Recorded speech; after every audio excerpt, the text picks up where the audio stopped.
प्रधानमंत्री नरेंद्र मोदी सागर आ रहे हैं। पिछले 5 महीने में मध्य प्रदेश में ये उनका 5वां कार्यक्रम है। मोदी यहां संत रविदास स्मारक स्थल का भूमि पूजन करेंगे और इस इवेंट को भाजपा ने प्रदेश की 54 विधानसभा सीटों को ध्यान में रखकर डिजाइन किया है। तो देखिए, इनमें से 35 सीटें अनुसूचित जाति के लिए हैं, बाकी 19 सीटें जो है वो सामान्य है, लेकिन इन पर दलित वोटर निर्णायक भूमिका में हैं। पिछले 6 विधानसभा चुनावों पर नजर दौड़ाएं तो एससी सीटों पर भाजपा की मजबूत पकड़ दिखती है, लेकिन जैसे ही दलित वोट्स का झुकाव कांग्रेस की तरफ हुआ, भाजपा सत्ता से बाहर हो गई।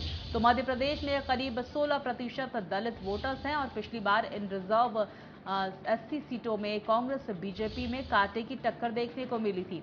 तो बीजेपी को 18 एससी सीटों पर सफलता मिली थी। कांग्रेस ने 17 सीटों पर जीत हासिल की थी। 2013 के चुनाव की तुलना में कांग्रेस के हाथ में 13 सीटें ज्यादा आई थी। भाजपा को 10 सीटों का नुकसान हुआ था और इसी वजह से 2018 में कांग्रेस की सरकार बन गई। प्रधानमंत्री नरेंद्र मोदी का मिनट 2 मिनट कार्यक्रम भी आपको बता देते हैं। दोपहर 1 बजे नई दिल्ली से खजुराहो एयरपोर्ट पहुंचेंगे पीएम मोदी और 2:15 पर सागर में संत रविदास मंदिर की रखेंगे आधारशिला। इसके साथ ही आपको जानकारी दे दें, दोपहर 3:15 पर सागर के ढाना में कई परियोजनाओं का प्रधानमंत्री शिलान्यास करने वाले हैं। शाम 5:35 पर नई दिल्ली के लिए रवाना होंगे पीएम मोदी। तो देखिए, संत रविदास मंदिर की रखेंगे आधारशिला और 100 करोड़ की लागत से इस मंदिर का निर्माण होने वाला है। कार्यक्रम में देश भर के 500 से ज्यादा संत होंगे इस इवेंट में शामिल। तो देखिए, करोड़ों के विकास कार्यों की देंगे सौगात।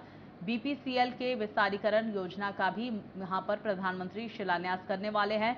जिले में सड़क मार्ग निर्माण का भी भूमि पूजन करेंगे। कार्यक्रम में राज्यपाल और मुख्यमंत्री भी शिरकत करेंगे। तो प्रदेश के 20,000 ग्रामों से मिट्टी और विकास खंडों की 313 नदियों का जल से किया जाएगा भूमि पूजन। मंदिर निर्माण के लिए भी तमाम तैयारियां की जा रही हैं।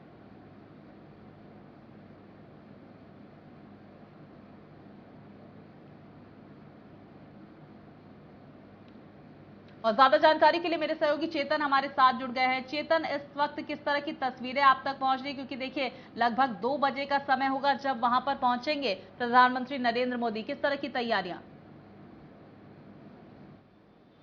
देखिए, बिल्कुल आज मध्य प्रदेश के लिए अहम दिन है और 3 घंटे बहुत ही महत्वपूर्ण आज प्रदेश की जनता के लिए होने वाले हैं। खास तौर पर बुंदेलखंड इलाका, जहां पर 54 विधानसभा सीटें अपने आप में राजनीतिक वर्चस्व रखती हैं। ये 54 सीटें तय करती हैं कि मध्य प्रदेश में किसकी सरकार होगी, किसकी सरकार नहीं होगी। क्योंकि प्रधानमंत्री नरेंद्र मोदी का आज 2 बजे का समय रखा गया है। 1 बजे दिल्ली से पीएम उड़ान भरेंगे और 2 बजे सागर पहुंचेंगे।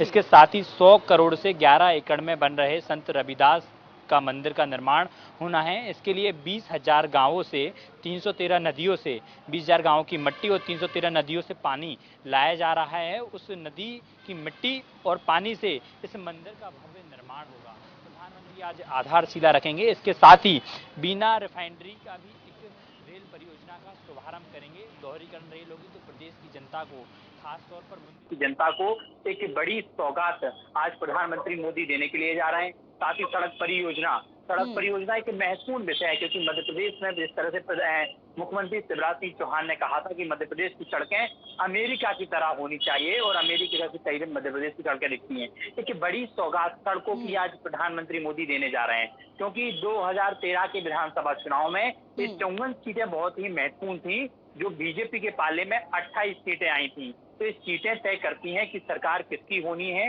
किसकी प्रदेश में सरकार बनेगी, किसकी नहीं बनेगी। क्योंकि खास तौर पर एससी एसटी वोट बैंक महत्वपूर्ण वोट बैंक है, क्योंकि एससी एसटी वोट बैंक की 34 विधानसभा सीटें हैं। 34 विधानसभा सीटें बहुत ही महत्वपूर्ण हो जाती हैं। और आज सागर में जहां प्रधानमंत्री मोदी आ रहे हैं, वहां पर लगभग 5 लाख एससी एसटी वोटर हैं। ये एससी एसटी वोटर ही तय करते हैं कि आने वाले समय में रणनीति क्या होगी, राजनीतिक माहौल क्या होगा और चुनावी माहौल क्या होने वाला है। क्योंकि जिस तरह से मैंने बताया कि 2013 की विधानसभा चुनाव में बीजेपी के पाले में 28 सीटें आई थी, लेकिन 2018 के चुनाव में ये उलट हो गया।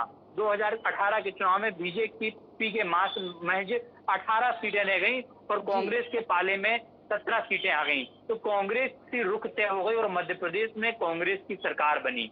अब बीजेपी किसी भी तरह से चूक नहीं चाहती। बीजेपी का मुख्य संकल्प है कि जिस तरीके से सत्ता में सरकार बनी हुई है और आने वाले चुनाव के बाद भी मध्य प्रदेश में चुनावी सत्ता बीजेपी की बनी रहे, तो इसको लेकर बीजेपी लगातार प्रयास कर रही है।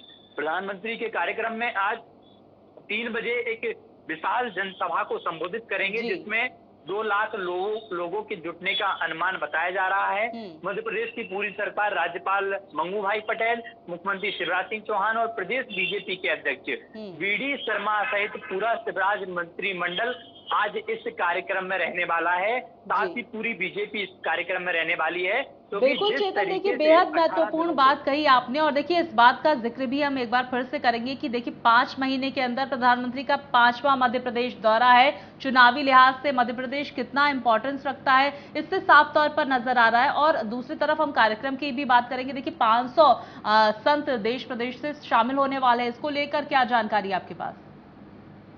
मध्य प्रदेश में 230 विधानसभा सीटें हैं और पिछले 18 दिनों से बीजेपी समरसता यात्रा निकाल रही थी संत रविदास की याद में। अब इस तरीके से संत रविदास जी की याद में यात्रा को निकाली गई।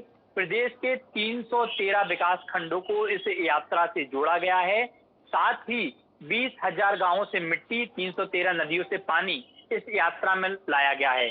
500 से ज्यादा आज संत इस समापन समारोह में शामिल होंगे और प्रधानमंत्री एक बड़ा संबोधन करेंगे, क्योंकि संत रविदास की याद में जो यात्रा निकाली जा रही थी, 20,000 गांवों से यात्रा को निकाली गई है।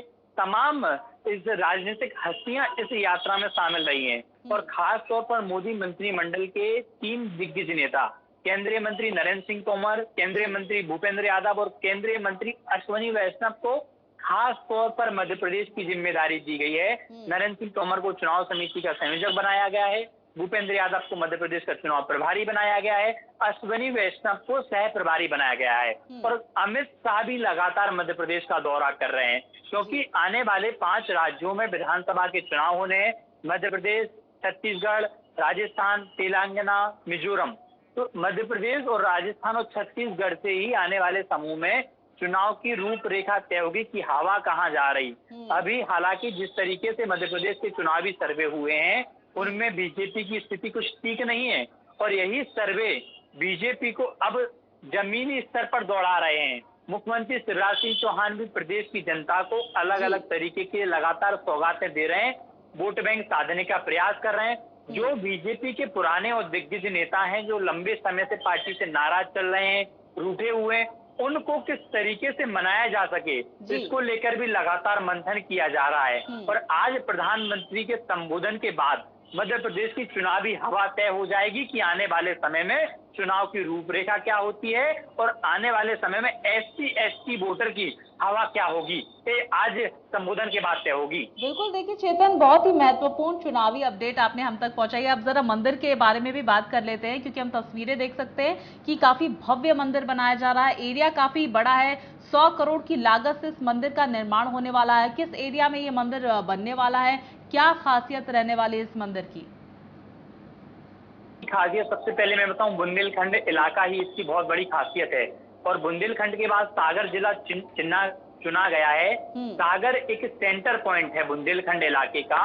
वहां पर लगभग सारे जिले और SC/ST वोटर, मैंने आपको बताया 34 विधानसभा सीट ही यहाँ की होती हैं और संत रविदास का मंदिर अपने आप में भव्य होगा, क्योंकि 100 करोड़ रुपए की लागत से मंदिर का निर्माण होना है। इसके लिए राज्य सरकार ने अनुसूचित जाति विभाग को इसकी जिम्मेदारी दी है कि मंदिर का निर्माण किस तरीके से होना है, पूरी जिम्मेदारी दी है।